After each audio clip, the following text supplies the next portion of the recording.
Salve, salve pessoal! Estamos de volta para mais um episódio aqui no Rolê Crítico. Eu, Bel Domingues e meu amigo Rodelban. E aí, Gui? Pronto para hoje? Eu acho que sim. Eu acho que você tá pronto para hoje, porque hoje a gente vai falar de um assunto que você gosta muito: Critical Role. E todas as suas campanhas. Aproveitar aí o tema do Daggerheart, né? Que a gente falou no último vídeo.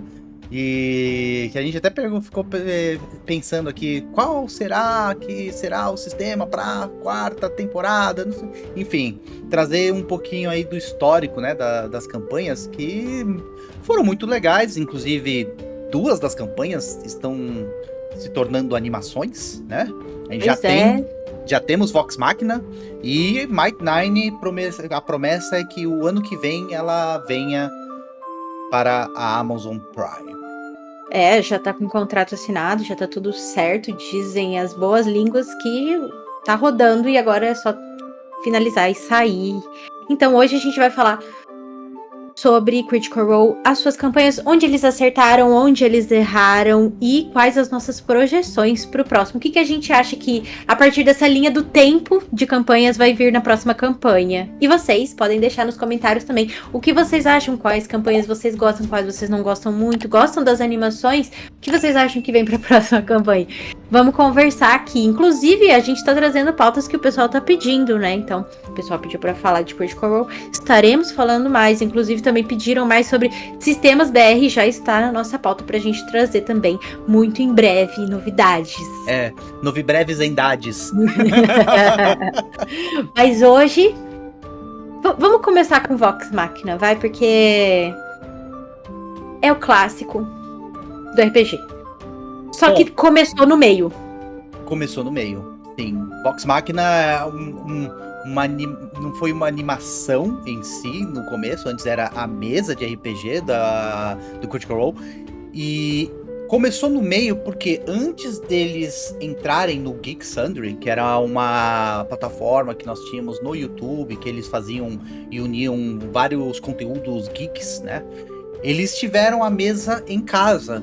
E aí, de casa, eles levaram para o Geek Sundry e ali começou a grande história, né, desse grupo de amigos que hoje é o Critical Role, né, no caso.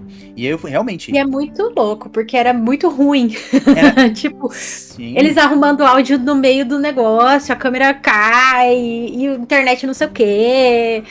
Tudo que a era gente totalmente amador.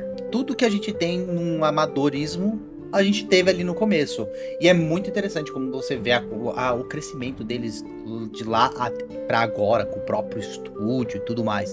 Então, é muito legal também ver o desenvolvimento de cada uma das campanhas. Como você mesmo disse, começaram com uma campanha mais clássica, aí na segunda campanha já adaptaram um pouco melhor, fizeram algumas alterações, o mundo já estava um pouco mais consolidado também, né? Já tinha até conteúdo de livros que o Math lançou junto com a Wizards, né? Eles lançaram por conta própria, né? Na Director's Press. Então, assim, a gente teve até a classe, né? Sim. De Gunslinger. Gunslinger, que era o pessoal...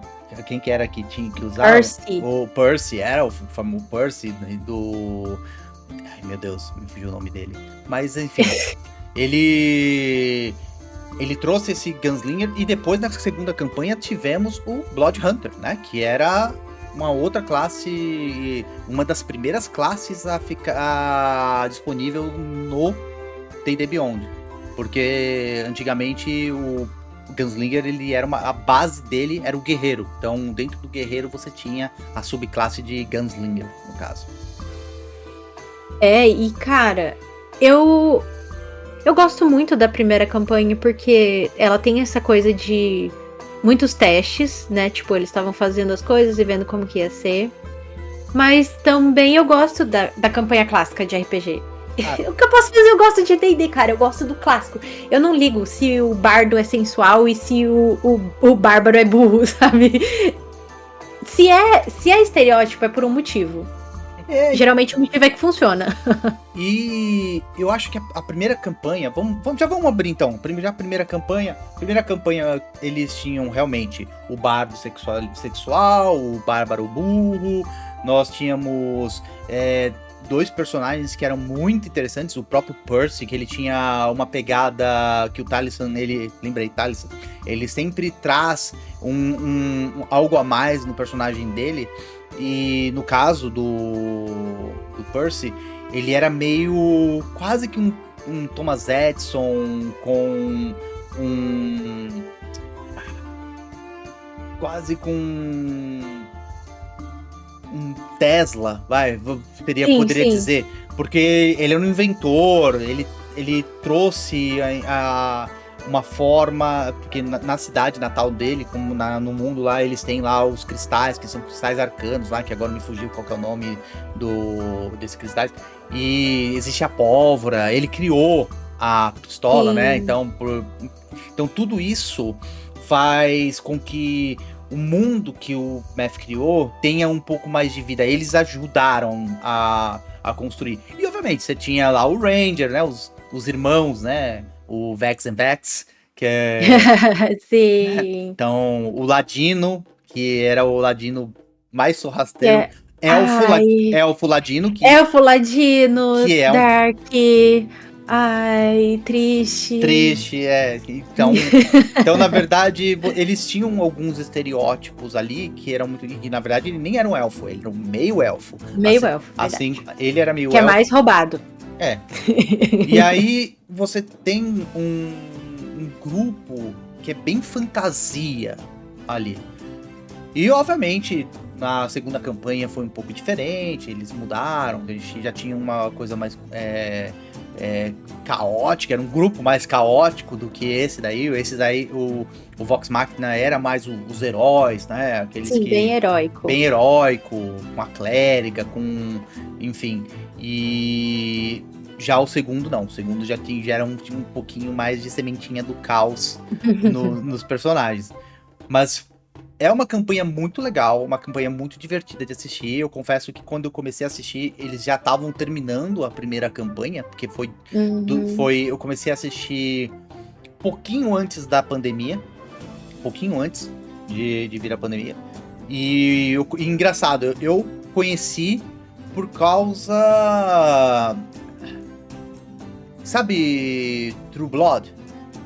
Sim, com certeza. Tinha um ator que fazia parte lá do cast dentro do Critical Role no final da campanha. Inclusive, ele trouxe aí uma das suas cenas mais icônicas no final, não vou dar spoilers, mas que se tornou até parte do universo de D&D para sempre. Total. Então isso você encontra no livro de D&D, esse momento não, mas o pós, né? Então, as consequências, né? Isso, então é muito legal. Foi uma campanha que era extremamente D&D, vilão Vecna, sabe? Então, olha eu spoilando aí a campanha. Ai, gente, mas vilão Vecna... há muito tempo, gente. Vilão Vecna até no Stranger Things. Exato. Então, e um dos motivos que eu acredito que tenha dado uma alta no Critical Role foi porque a palavra Vecna estava bem em vogue, e aí subiu. Mas a campanha inteira é muito legal de assistir. Hoje a gente tem a animação, que ela está seguindo de uma forma um pouco diferente da mesa, mais por conta de direitos autorais, obviamente, e de licenças. E, obviamente, a famosa licença poética, porque quando você tá numa mesa, é diferente de quando para você fazer animação e adaptação, como a gente sabe. Uma mesa de 4 horas, 5 horas, um episódio de, sei lá, 30 minutos. Exato. Não, muitas coisas também eles acabaram, tipo, não é bem naquela linha do tempo, Mas não faz tanta diferença, assim, narrativamente, em alguns momentos. Então também não tem tanto problema acontecer ali de uma maneira diferente do que aconteceu na mesa. Mas no mais, eu acho que eles fazem um trabalho muito bom fazendo a Sim. adaptação. É muito divertido. A adaptação tá muito boa. Tá muito boa. E eu adoro, e como eu falei, eu adoro o clássico. Eu sou muito fã do clássico. Eu sei que tem muita gente que não gosta e que vai falar, ai, nossa, não sei o que, o bardo sensual, O o Scaling ladino que rouba, não sei. é que os... Gente, desculpa, se você joga D&D, o ladino vai roubar, o bardo vai sensualizar e o bárbaro vai ser burro e aquela coisa. Assim, tem vários clichês que a gente tem normalmente dentro do RPG. Por exemplo, eles tiveram uma porta como o maior boss que eles tiveram. Não, cara, você pode fazer a piada da porta que na próxima mesa você vai ficar preso na porta. Exato, então... Não tem jeito. O jogador mais antigo, mais caduco, mais experiente vai ficar com medo de abrir a porta. Exato, então a gente tem esse clássico do RPG que é no Vox Machina. E, obviamente, é uma história muito legal, porque você vê toda a jornada do herói, né, do começo.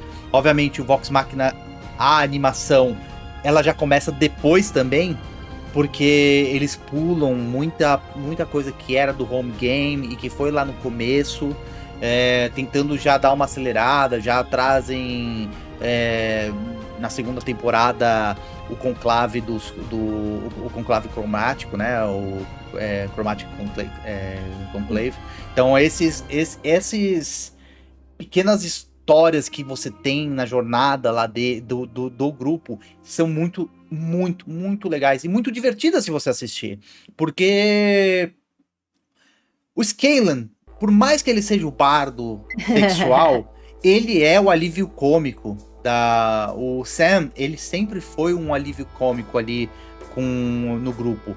Ele faz coisas que tem um momento que o Scanlan sai, né, do grupo e entra o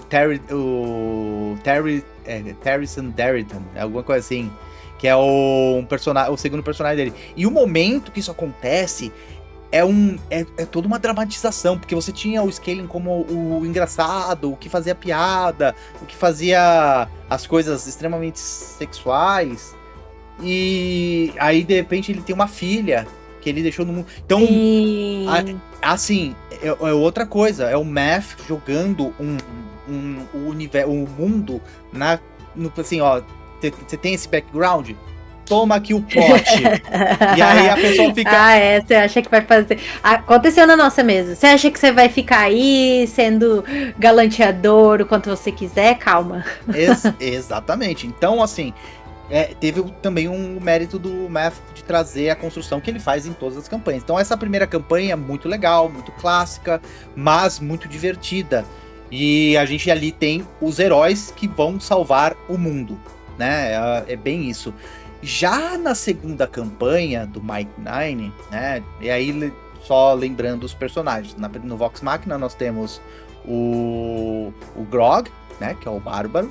Nós temos o Scanlan, que é o bardo. Nós temos a Vex... A Pike, que é a clériga. O Vex and Vex, que é tipo a Ranger e o Ladino. E nós temos o Percy, que ele é o nosso pistoleiro, por assim dizer. E a Killif. E a Killif. Quase que eu esqueci da Marissa. Nossa druida. Que é a nossa druida. E que também tem uma puta construção de personagem muito legal. E aí depois que a gente sai dessa campanha, que está num período de tempo dentro da timeline do universo, nós vamos para uma outra timeline que anda um pouquinho mais para frente, alguns anos depois, que é o Mike Nine. Aí eu já brinco que enquanto aqueles eram os heróis, esses daqui já foram pelo lado mais fora da lei. Tanto que tem um momento na campanha que há a escolha, né, para eles. Primeiro, eles têm novamente um encontro que é muito clássico de todas as campanhas que nós vemos, que é numa taverna. Tá todo mundo numa taverna. E aí eles vão se conhecendo ali. E, novamente, Todos os personagens ali têm uma história muito interessante, um background muito interessante que vai sendo descoberto, vai sendo colocado no plot, que é muito legal. Por sinal, tem um dos personagens favoritos ali nessa campanha, que é o Caleb Edelgast, que é do Liam. Pra mim, assim, eu Verdade. gosto muito de mago, né, como classe. Ah, Nunca joguei de mago direito, mas eu amo a mas classe. já fez várias fichas. Ficha se eu abrir meu D&D Beyond, mago tem 200, eu acho. Mas eu adoro a composição que você pode fazer com o personagem. E aí, ele, novamente, aí vem do jogador, né, do Liam. A construção, ele pega um mago da escola de transmutação e ele traz literalmente uma transmutação ou uma mudança, né, uma progressão do personagem que é muito interessante, né? Que tem um trauma, ele traz um trauma. Então, isso é uma coisa que no Critical Role é muito legal quando você assiste, que todo personagem tem uma bagagem atrás, onde ele lá na frente o Matt vai poder aproveitar isso de alguma forma. Então, os arcos de Sim. cada personagem na segunda campanha, eu acho que são muito melhores do que os arcos da primeira. Por se assim dizer, vai. Na minha opinião. Aí eu falo meu achômetro, tá? Mas eu acho que também tem algumas coisas que dá pra gente pontuar. Como a gente falou, na primeira campanha eles eram muito mais experimentais. Então, muita coisa eles iam vendo se funcionava ou não. E assim, embora eu acho que convidado funciona, eu acho que também não precisa tanto. Eu acho que tem que ter um encaixe ali, sabe? Então, eu acho que, tipo, na primeira campanha eles usaram mais disso. E aí depois eles foram com mais cuidado. E deixaram o grupo mais redondinho, sabe? Claro que antes eles também tinham questões de agenda e tudo mais ali, que também influenciava muito ali na gravação. Mas eu acho que também tem uma coisa que, tipo assim, cada um dos jogadores mesmo tem a sua personalidade e o seu jeito de jogar. E isso ele é aproveitado, sabe, pela mesa. Em vez de, tipo, tentar impor que você tenha que jogar com uma coisa. Porque, tipo, a gente sabe que o Liam, ele geralmente faz esses personagens mais profundos. E, tipo, tudo bem, sabe? Ele não precisa ser a galhofa, ele não precisa ser o alívio cômico, porque não é do jeito dele de ser. Então, acho que, tipo, dá esse espaço também pra eles fazerem esses personagens como eles gostariam de jogar, e gostariam de interpretar, e gostariam de ser, enfim. Eu acho que também esse aproveitamento, eu acho que também nessa segunda campanha eles já se sentiram mais livres, assim, também, sabe? Tipo, pra explorar. Com certeza. Já era deles, né? Já era Critical Role. Então, isso também tem um outro peso e tudo mais.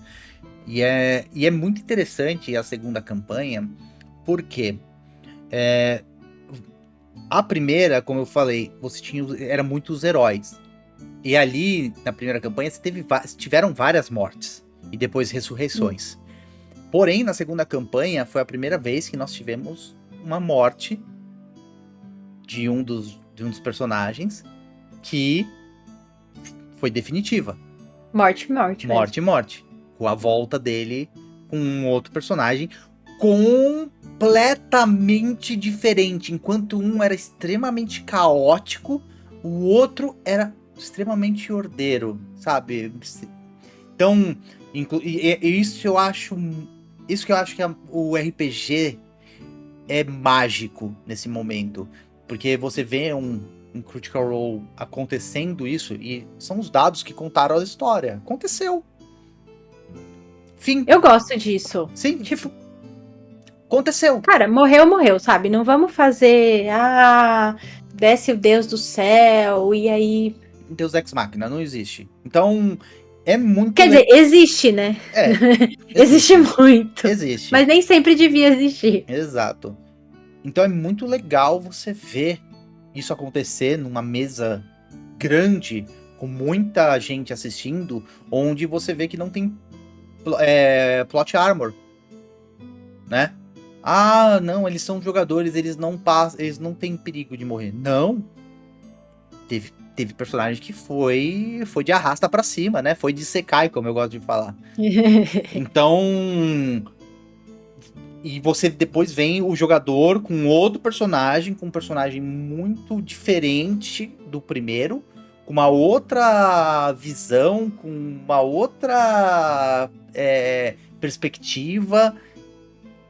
É maravilhoso isso no RPG. Você conseguir ter essas diferenças. Essas nuances, né? Tipo, essa possibilidade também de fazer Sim, é que nem outras coisas. Que nem você jogando de Dahlia e você jogando de Zora, sabe? Nossa, era bem diferente, né? Tipo, Exato. Então, são personagens diferentes, então, mas no teu caso foram campanhas diferentes. Imagine sim. você começar a se desprender muito tempo num personagem e ele simplesmente o dado quis contar essa história. Mas é possível. Aí você chora e faz a ficha nova, cara. É isso, assim. Exatamente. Na sua campanha mesmo aconteceu. Já aconteceu com 2 pessoas na minha campanha. E é isso, vai embora, vambora. Assim, morte de personagem, ela tem que ser parte do jogo. E eu acho isso legal, que uma mesa como o Crucial Role, com todo, eles não colocam plot armor, não tem os dados contaram a história, e é isso. Então, porque eu já vi muita mesa, já assisti muita mesa, que aquele sempre dá aquele, sabe? Mas no último momento. No último momento, sabe? Então, é complicado para os jogadores, sabe? Eu tenho essa crença de que, por exemplo, quando eu jogo na minha mesa, o jogador ele precisa às vezes ser colocado nesse patamar para ele não ser o cara que fala assim, é só mais um personagem. Eu já ouvi isso de jogador, principalmente em one shot, que não, é só mais um personagem. Não, beleza, é uma one shot, tudo mais, você quer se divertir mais, quer se divertir menos, tudo bem. Agora numa campanha, que você tá com o teu personagem, você construiu ele lá do nível 1, subiu, você tá no nível, sei lá, no nível 8, e aí você fala assim, você já tem que ter um apego por ele, já tem que ter um algo, né, por esse personagem, e aí de repente ele passa por risco de morrer, ou vai vai a manutenção, como eu gosto de falar.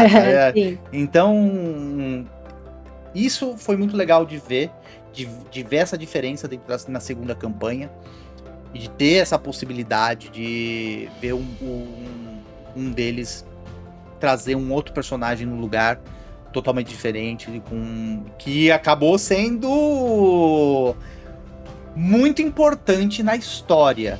Eu vou deixar assim para não dar muito spoiler. Ele se tornou uma figura que, quando ele entrou, ele era importante, sim.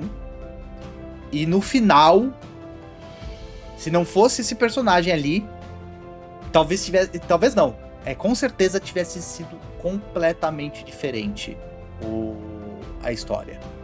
É muito interessante essa. E aí, obviamente, os personagens que nós temos, que são os meus personagens favoritos, né? Nós temos o Caleb, né? Caleb Widogast, que é o nosso mago do Liam. Nós temos a Vet, que começa como Not the Brave, né? Not the Brave, né? Que é o Sam, que começa como Goblin, depois vira uma Halfling, mas não é porque a personagem morre, é porque tem o plot. Tem um plot. Nós temos também nós temos o Caduceus, nós temos qual era o nome que eu lembro do personagem do Lucian, mas não é Lucian, ele tem um outro nome tem um outro nome. Nós temos... Vamos ver. A gente não vai saber de cabeça. Não, eu tenho praticamente todos de cabeça, que eu tô esperando você pegar. calma aí. Deixa eu olhar. Porque aí tem a Beauregard, que é a Marissa. Nós temos a... Aí agora eu esqueci, parei assim. Nós temos a Bárbara do grupo também, que... Achou? Cadúcio? Caduceus. Caduceus é um personagem do Taliesin muito legal. Muito legal. Temos o Caleb, Caleb, George, sim. Jester, Jester, que é a da... Kingsley, Sim. Tem o Kingsling, mas o Kingsling ele vem depois em uma one shot. Mollymock, Molly Mock, Molly, é como para os para os íntimos. íntimos. Então, e tem também tem Yasha. a Yasha, que é a Bárbara. Então, Esse que eu estava tentando lembrar. então são personagens muito legais que eles construíram e todos eles têm essa pegada mais caótica, mais vilanesca. Eles vão pro lado, como eu falei, é colocado pra eles decidirem se eles vão, tipo, pelo lado do bem ou pelo lado do mal caótico. Aí eles, vamos por aqui um pouquinho. E então é muito legal, porque eles são extremamente caóticos e faz total sentido pra esse grupo. É uma campanha que tem um momento que ela é uma campanha marinha. Então tem navio, tem todo um... E foi muito legal ver isso numa mesa de RPG, trazendo coisas náuticas. E os acontecimentos com navio, com barco. Inclusive uma das one-shots de especiais é assim, animal, a batalha aquática. E o que eu falo, perderam aquela coisa do clássico de RPG, do estereótipo. Tem uma clériga que não cura. Sim, já vi. Tem uma clériga que não cura, que tipo, preciso de cura. Eu não tenho nenhuma magia de cura. Como assim? Mas é isso. Mas eu acho que também faz a campanha ser uma das que o pessoal mais curtiu. Com certeza. E aí Eu acho que a Vox Machina ela ainda teve, tipo, mais debates e divergências, assim. Com certeza. Apesar de ser clássica, tem o pessoal que não gosta muito também do clássico, né? Tem o pessoal que fica tipo, tal, tudo mais. Mas eu acho que eles já estavam mais experientes, não em RPG, mas em streaming, em gravações e tal. E pelas características mesmo da campanha, de tipo, mais seguros em algumas decisões da campanha, de mesa, com os personagens. Porque assim, quer queira, quer não, ter uma câmera na tua cara é diferente. É diferente. Não, só tô jogando com os amigos. Gente, ligou a câmera, já ficou diferente. Não vem mentir pra mim, não. E eu acho que nessa segunda a gente já vê eles mais maduros, com mais decisões técnicas acertadas, decisões de mesa, e também com personagens que já fogem desse clássico, mas também que fizeram o pessoal gostar muito. Como você falou, tem uma parte marinha, batalha de navios. Não é uma coisa que a gente vê com frequência em RPG, e é muito legal. Também nem sempre é muito fácil de fazer.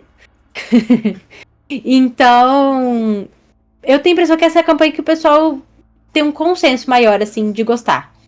Também acho, e mais do que apenas uma campanha mais diferente, mais caótica, mais animada, divertida de assistir, tem o fato de que a gente conseguiu pegar desde o começo.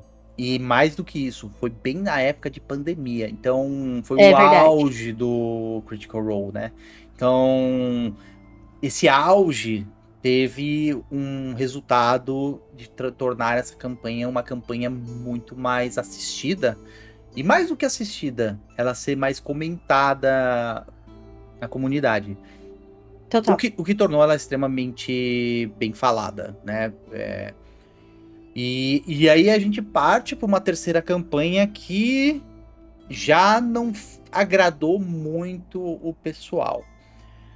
Nossa, o que tem de gente falando que essa campanha ia ser o fim do Critical Role. Sim. Eu digo que a primeira parte que eu não gostei, assim, que foi aí um gosto pessoal. Uhum. Eles tiveram alguns spin-offs que eles fizeram entre as campanhas, e um desses spin-offs foi o Exandria Unlimited, que inclusive eu comentei no último vídeo que a gente fez Sim, sim. sobre a Umbria ela participar do Critical Role. Eu acredito que o Exandria Unlimited ele trouxe alguns personagens antes que depois se tornaram parte da campanha principal. E digo mais, teve gente que não gostou muito de algumas escolhas de personagens ali. Por exemplo, o Liam, ele ser um guerreiro, o pessoal... Eu lembro muito na época que, como ele é um cara que sempre traz um personagem com mais profundidade, e ele é um jogador que meio que come as regras, ele veio de um personagem que nem o Caleb, que tinha toda uma construção, até mesmo na hora dele interpretar, na hora dele fazer a magia, era Sim, muito sim, legal. sim. Ele construía isso e trazia pra narrativa, que ele tentou fazer isso na terceira campanha, mas eu acho que não agradou tanto. Teve uma personagem que eu gostei bastante, que foi a Fern, que foi a Ah, personagem, ela é sensacional. né, Mas o personagem do Sam também, que ele faz aquele robô que é Fresh Cut Brass. sim, que traz, Ó. traz as piadas. Como é? PG-18, sabe? Ai, cara, mas é isso que a gente gosta. Eu não sei, eu acho que também tem muito do comparativo. Porque você já tem outro personagem que você gostou, aí depois você vê e você fica tipo, não é tão bom quanto. Também acho que também é difícil pro jogador, sabe? Quando ele faz uma coisa muito, muito legal, e daí depois ele tem que começar um personagem do zero. E naquele começo é um negócio que você também tá meio descobrindo ali o personagem. Não sei, de forma geral também não agradou muito a campanha 3. Então, a campanha 3, ela no começo, ela não. Eu confesso que ela não tava me agradando. No final, ela já me agradou um pouco mais. Que daí eu vou ter que soltar spoiler, porque retorna a Mighty Nine e retorna a Vox Machina no final, onde às vezes. Onde tem um momento lá que os jogadores têm que jogar com 2 personagens. E interpretar cada um dos personagens conversando Cara, entre isso é si. muito louco, muito difícil também. E é muito interessante porque, assim, vendo eles interpretando os personagens, eu fico imaginando, por exemplo, eu como mestre, que tem que interpretar vários NPCs. Ali eu me senti, tipo, vingado, sabe? Vendo Agora vocês sabem. então, porque eu vejo a cara do Math, tipo, a hora que eles estão interpretando, ele tipo, em êxtase, sabe? Porque tá vendo os caras, tipo, o cérebro bifurcando ali. Então, é muito legal. Mas foi uma campanha que eu falei, eu posso dizer, ela começou de um jeito que ela não engrenou tão legal.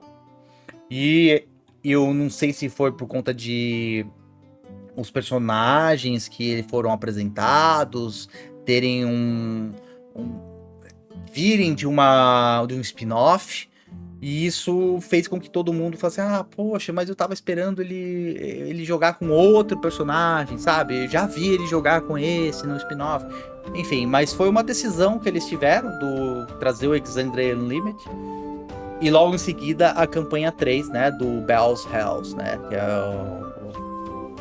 e é muito legal porque nós temos 2 mortes nessa terceira campanha. E uma delas acontece até bem cedo, e depois, Bem no começo. a gente sabe que, na verdade, ela já tinha sido combinada. Ela já tinha sido combinada entre o Math e o Trevor. Eu já vou falar aqui. Eles já tinham combinado, porque já tá no Twitter aí, quem procurar, provavelmente quem acompanha eles já deve ter visto, e eles conversaram aqui. Eles já tinham conversado, ele fala assim, esse aí tem prazo de validade. Porque o Trevor, ele queria entrar mais pra frente na campanha. Ele queria jogar um pouco mais pra frente. Fora que ele tinha algumas outras pendências que ele tinha que fazer como CEO do Critical Role. Então, ele tinha outras coisas pra fazer background, né? Fora das câmeras. Aham. E aí, meio que ele falou assim, eu quero jogar um pouco mais pra frente, experimentar um pouco mais pra frente, eu vou aproveitar porque eu tenho outras coisas pra fazer. Eu vou entrar, porque foi um pedido do Math, de ele entrar no começo com um personagem pra todo mundo entrar junto. E aí depois, todo mundo ficou, puta, mas qual que é o personagem que ele vai entrar? Qual que é o personagem que ele vai entrar? E ele traz um personagem de um outro spin-off deles, que só que foi um spin-off de Natal, completamente diferente, e ele traz o personagem de volta pra jogar na campanha 3. Então isso foi bem interessante. Só que ali eu acho que já tava começando a engrenar um pouquinho melhor.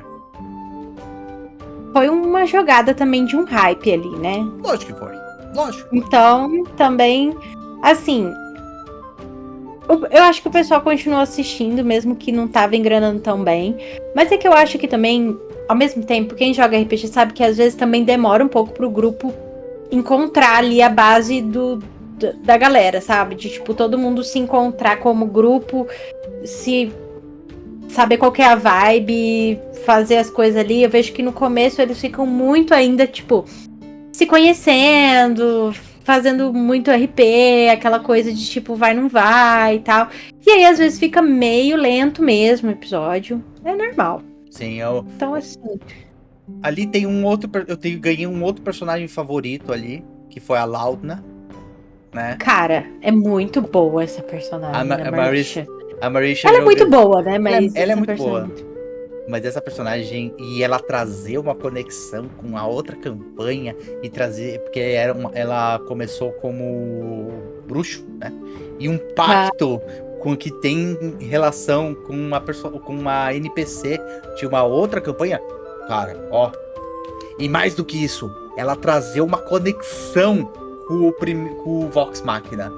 Essa, pra mim, a hora que ela conta a história, porque eu lembro quando ela contou essa história, porque foi um especial do Critical Role, que inclusive teve uma sessão do Cinemark fazendo isso, que eu tava lá no Cinemark assistindo, e que quando ela começou a contar a história, minha boca fez assim, ó.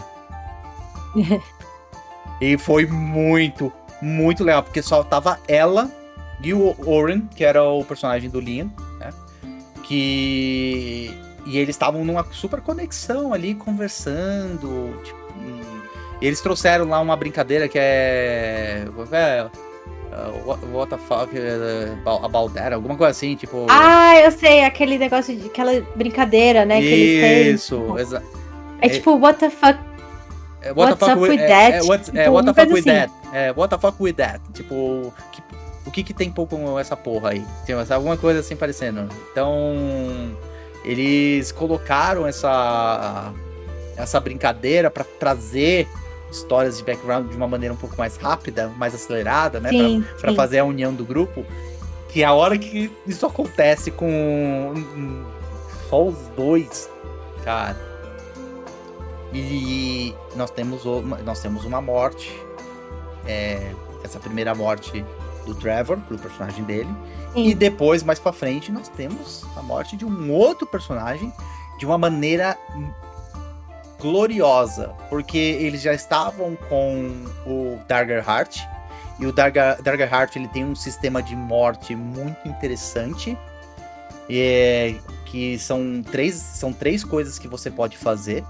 Né? Você tem o Glory, não sei das quantas, que agora me fugiu o nome completo, que você pode fazer um ato heróico e mudar a cena completamente a favor dos seus companheiros, como se você fosse literalmente o cara que foi, sabe, assim, tá todo mundo se ferrando, não sei o que, e ele fala assim, fujam.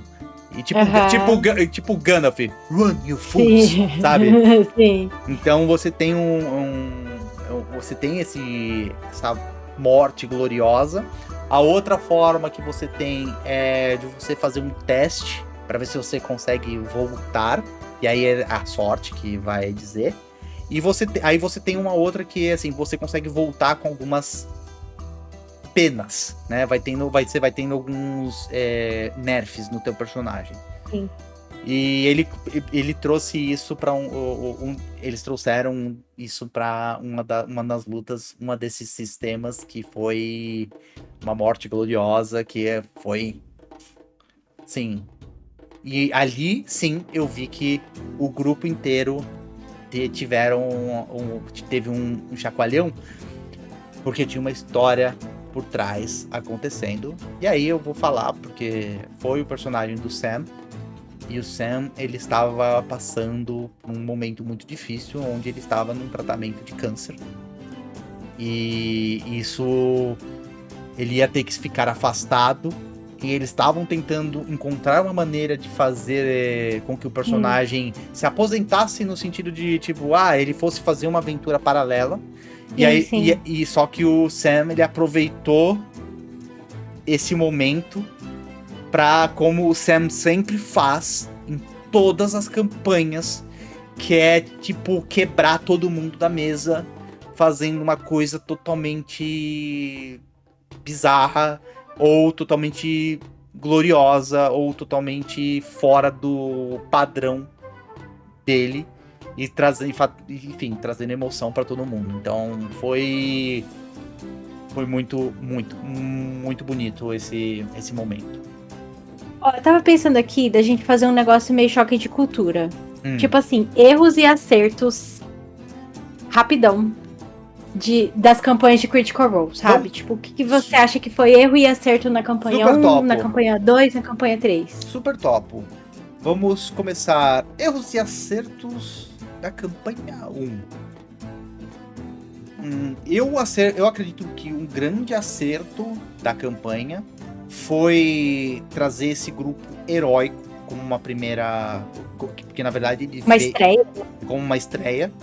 Mas, mais do que isso, como era uma campanha que estava vindo de casa, fez com que as pessoas que estavam começando a assistir falassem, nossa, eu podia estar ali sentado do lado deles, jogando... Sabe, são clássicos do RPG e ainda, inclusive, se você tem algumas coisas lá que envelheceram um pouco errado, sabe? Sim. Mas faz... É um produto do seu tempo também. É um produto do seu tempo. Disso. Né? Então, assim, um grande acerto, eu acho que foi isso, foi trazer o clássico do clássico, a fantasia medieval no seu mais puro, né?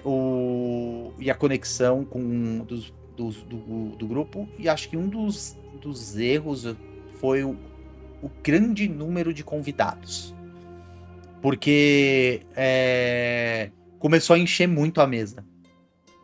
Tipo, é legal, mas também quando começa a ter muita gente nova que entra e sai, começa a ficar meio também... A linearidade ali meio que se perde, às vezes você tem que fazer dar uma forçada ali, sabe? Pra encontrar a conexão do personagem. E eu falo, não são todos os convidados que falam, eu vou falar assim, isso foi ruim. Não, teve convidado que deu certo. Porque ele sentou e já, parecia que ele fazia parte do grupo. Mas teve alguns outros que foram side stories que, sabe, deu aquela pegada, né? Não foi legal. Então eu acho que esse foi um dos erros, foi a escolha de cast naquela época, que tá tudo certo. Na época eles estavam testando. Tá tudo bem. Tá tudo bem. Obviamente eu não vou falar de questões técnicas, porque questões técnicas eles estavam no começo, eles estavam no Geek Sandry, então completamente diferente. Da segunda campanha, um dos grandes acertos foi eles saírem da mesmice que eles tiveram antes e literalmente virarem a mesa de ponta cabeça pra não fazer algo muito parecido, um produto muito parecido com o que eles tiveram na primeira campanha. Esse foi, acho que, o maior acerto.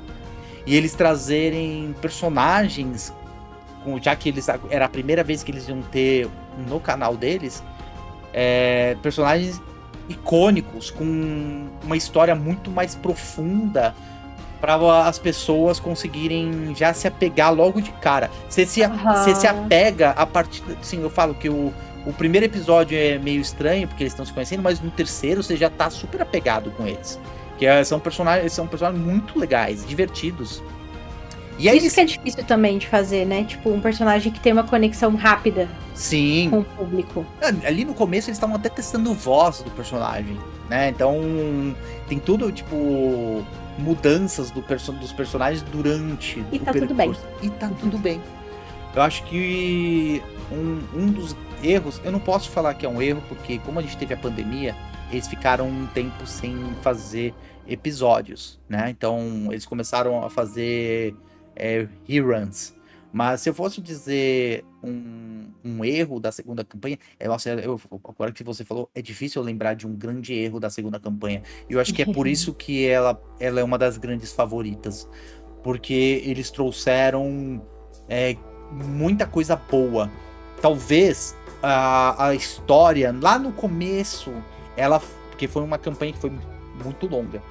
Lá no começo, ela foi um pouco arrastada por bastante tempo. Mas, assim, enfim, eu não consigo pontuar um grande erro da segunda campanha aqui assim, logo de cara. E é muito interessante isso, porque se eu for falar agora da terceira, eu consigo trazer várias. Né? Então vai, fala da terceira. A terceira... Essa aí vai ser lista. A terceira, assim, lista.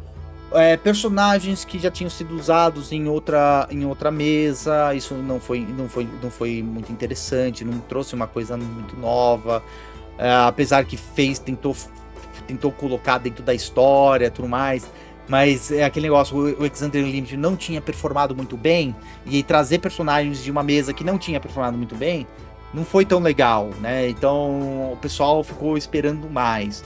Eu acho que isso foi o maior peso na terceira campanha para ela não performar tão bem, e a galera fala assim, porra, que cansado. Os personagens também, eu achei que estavam um pouco... No começo, como é que eu posso dizer? Tinha alguns personagens muito chatos. Essa é a real. Como eu posso dizer? Como eu posso falar mal dele sem falar? Mas é verdade. Tinha personagens que eram muito chatos. Tipo, que você fala assim, puta, né? Nossa, vai ter que desenvolver bastante, hein, aí, tá? Enfim. Vai. Mas uma coisa muito boa da campanha que eu posso falar, que foi um grande acerto, eu acho que foi um outro grande problema, antes de eu falar do grande acerto, um outro grande problema foi no meio da campanha, o Matthew, ele começou a fazer algumas experiências, testando algumas coisas. Então ele separou o grupo, colocou convidados no meio, e esses convidados que foram colocados acabou tornando a mesa muito caótica, a história você ficava tipo, what the fuck, o que tá acontecendo agora, sabe? E então isso pra mim foi um pouquinho problemático, ele separar.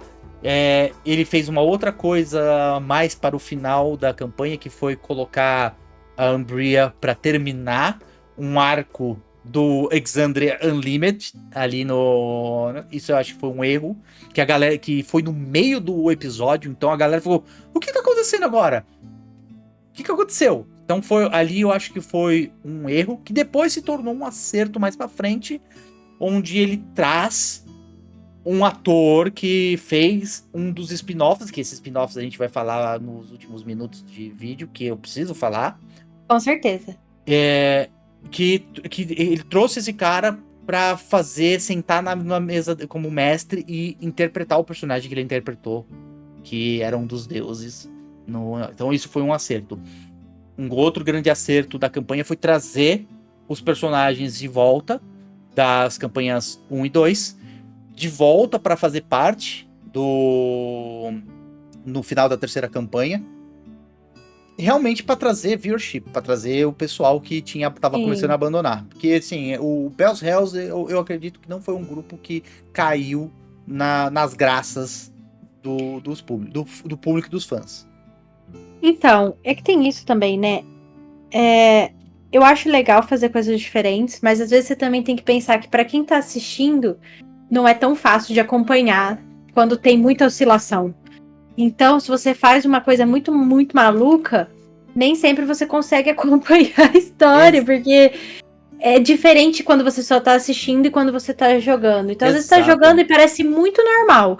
Mas uma pessoa que tá assistindo, às vezes, tipo, uma coisinha que muda, assim, você já fica, gente, eu não tô entendendo nada. Com quem que essa pessoa tá falando? O que que era isso mesmo? Quem que é esse personagem mesmo? Né? Então, tipo, claro, você pode reiterar, às vezes é uma NPC que apareceu muito tempo atrás, e aparece de novo. Tipo, você pode fazer, mas mesmo assim, tipo, tem que tomar muito cuidado, acho que com algumas experimentações, né? Não, total. E acho que um dos grandes marcos ali pra mim de como isso foi errado era ver o chat. A hora que aconteceu o chat falando assim, o que é isso? Eu perdi o episódio, o que aconteceu aqui? Quem que são esses? Sabe? Né? Então, foi um pouquinho complicado. E não dos jogadores. Os jogadores que jogaram, alguns deles foram muito legais. Muito legais mesmo. Mas é aquele negócio, você tinha um ritmo e de repente você quebrou o ritmo. Pra voltar ao ritmo é muito difícil. E principalmente pro público. Quando o Maths levantou da cadeira e sentou a Umbria, todo mundo ficou... eu fui pegar uma água, o que aconteceu, sabe? Então, tem esse problemas que eu falo que dentro da campanha não deram muito certo. Mas um acerto foi o que eu falei. Trouxeram os personagens amados das campanhas anteriores no final da campanha para trazer um arco para todo mundo, como se fosse um grande Avengers, né? Com o grande Vingadores, né? O final, o Ultimato, né? Onde todo mundo assemble, né? Todo mundo se reúne ali para, enfim, salvar o mundo. Então você tem o Vox Machina salvando o mundo de um lado, você tem o Might Nine ajudando a salvar o mundo de outro lado, e você tem o Bell's Hells terminando a parte principal da história, que, enfim, Sim. então esse eu acho que foi um dos acertos da campanha 3. Mas ela teve vários pequenos problemas que eu acredito que foi isso que não fez a galera meio, sabe? Dropar. E nos spin-offs eles também tiveram esses erros e acertos. Com certeza. E na verdade os spin-offs, o Exandria Unlimited, eu acho que foi o maior erro deles foi tentar colocar numa linha temporal muito parecida com o que ia ser a campanha principal. E aí o Exandria Unlimited não foi tão legal. E aí eles já pegaram os personagens pra terceira. Então assim, né? Já tinham a sensação ali. Porém... Não aprenderam com o erro. Exato. Forçaram, acho que eles deram uma forçada ali no público, sabe? Sim, deram uma bela de uma forçada. O que eles não fizeram nos 3 que o Brandon fez. Que aí eu posso falar, são os 3 melhores spin-offs que, assim, são spin-offs de 4 episódios, cada um deles, que é literalmente uma trilogia de um outro tempo, de um outro lugar na timeline, contando a história, que é acho que na história dentro do mundo do Critical Role, dentro do universo que o Math criou, que é extremamente interessante, que é a era do Arcanum, né? A era onde a magia meio que era...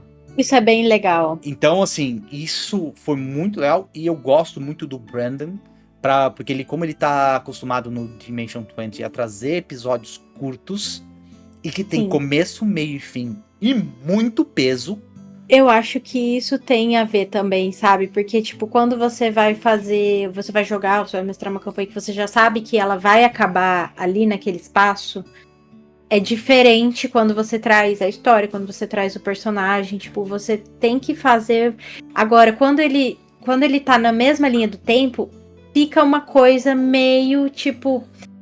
Pode ser que mistura, pode ser que não mistura, tá acontecendo ainda. Então, isso eu acho que também embaralha um pouco pro mestre e pro jogador, sabe? Sim. E... Agora, quando você já sabe, tipo, e até quando você vai jogar, você já sabe, tipo, sei lá, é uma campanha que vai acabar já, né, tem 3 episódios, 4 episódios, enfim, os episódios que forem ali. Geralmente também você já faz um personagem que ele vai sabe, você não vai ter um tempo pra construir o personagem. Tipo, ele já tem que chegar ali. E tem que chegar chegando. No nível, entendeu? Alto. E nessa campanha do Brandon, todos os personagens já chegaram aqui, sabe? Em todas elas. Eu digo que é incrível como... E aí, porque foram castings diferentes, né? Em cada uma delas. E foi muito, muito, muito legal de ver como os personagens foram construídos. Na primeira campanha, que foi da Calamidade, o primeiro que é Calamidade, né? Que é o nome. Cara, assim, eu conseguia ver a tensão em cada um dos jogadores e como eles conseguiam interpretar uma era onde a magia era, tipo, estava ali pra todo mundo, era muito fácil.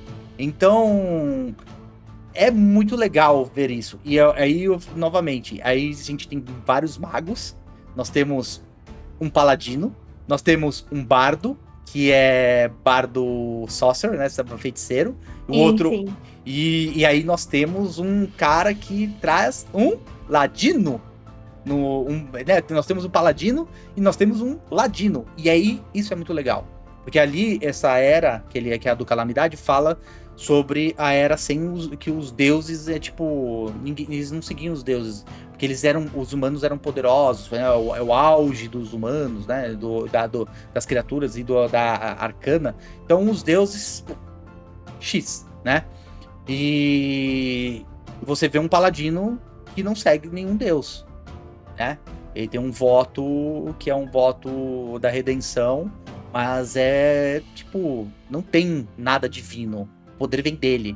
E ele é extremamente prepotente nesse. Então é muito legal a construção de cada um dos personagens e das coisas como o Brandon constrói e desce lá, mexendo, pondo um triplex na cabeça dos jogadores e depois assim, batendo a campainha, abrindo a porta, sabe? Fala assim, eu cheguei! Aí ele entra com 2 pés no peito, sabe? É muito, muito bom.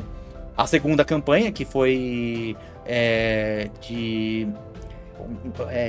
Eeyore, né, que é uma parte muito importante da segunda campanha do Critical Role, que eles vão até Eeyore, né, que eles vão até as ruínas do que seria Eeyore, e aí você descobre o que acontece por como que essa cidade que conta essa história que foi derrubada pelos deuses, né, e vem.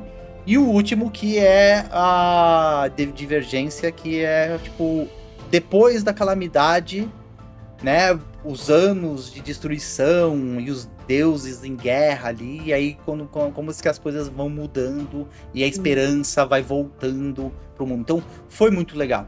Aí eu tenho que bater palma, porque o Brandon é um mestre. O período foda. Da história também é interessante, né? Sim, e o período da história é muito interessante. E eu achei muito legal como ele termina realmente fazendo quase uma carta.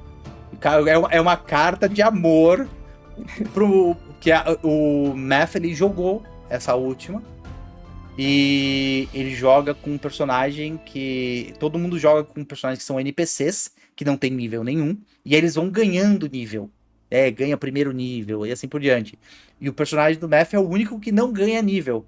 Porque no background dele, ele fala que ele tá quebrado, literalmente, né? E aí ele vai mexendo, e o Brandon traz uma pincelada no final que, meu amigo, eu assisti umas 4 vezes só essa parte. Foi animal. Mas é isso, eu acho que esses são... eu falo que o que Exandria Unlimited não teve, essa trilogia inteira, principalmente Calamidade, teve. E agora, o que será que vamos ver na campanha 4? Será que eles vão continuar trazendo os erros e acertos? Eu tava aqui pensando enquanto você tava falando, tipo, cara, porque o que eu esperaria como, tipo, um tiro mais certeiro, sabe, pra campanha 4, seria talvez ou eles voltarem numa coisa mais clássica, mas eu acho que não, principalmente se eles vierem com Daggerheart. Uhum. Ou eles falarem, cara, agora a gente vai tentar virar de novo a mesa, sabe? Tipo, fazer tudo novo de novo. Só que esse que é o difícil, né? Esse que é o difícil, você, tipo, conseguir quebrar as expectativas e ao mesmo tempo fazer uma coisa legal com isso. Vamos ver, porque o final da terceira campanha tem um grande plot, né, que pavimenta, assim, o futuro do mundo, do universo do Math, porque ele, como eu falei no último vídeo, ele limpa todas as conexões que ele tinha com o D&D, com Forgotten Realms, em específico. Sim, com o universo. Exato. Então ele limpa. Agora, qual será o próximo passo? Dá um indicativo de que provavelmente vai ser Daggerheart mesmo. E se não for Daggerheart, pelo menos vai ser o universo totalmente do Critical Role. Sim. Né? Sem resquícios. O que você acha? O que você acha que eles vão trazer? Deixa aí nos comentários E aí você pra gente. gostaria que eles trouxessem também, né? Mais do que isso, que você gostaria, obviamente. Porque a gente Deixa aí nos comentários. Aqui a gente trabalha com achômetro e as vozes da nossa cabeça. A gente falando aqui como se fosse os executivos do Critical Role. Sim. Mas, gente, foi bem legal esse episódio. Foi divertido. Eu gosto bastante de Critical Role, então é difícil falar. Mas a gente vai trazer sobre, que nem o pessoal pediu, sobre mesas brasileiras, sistemas brasileiros. E, obviamente, eu quero trazer uma do outro grande concorrente, ou, na verdade, parceiro de Critical Role, que é o Dimension 20. Esse daí dá pra gente brincar bastante, porque dá pra fazer quase um vídeo por campanha deles.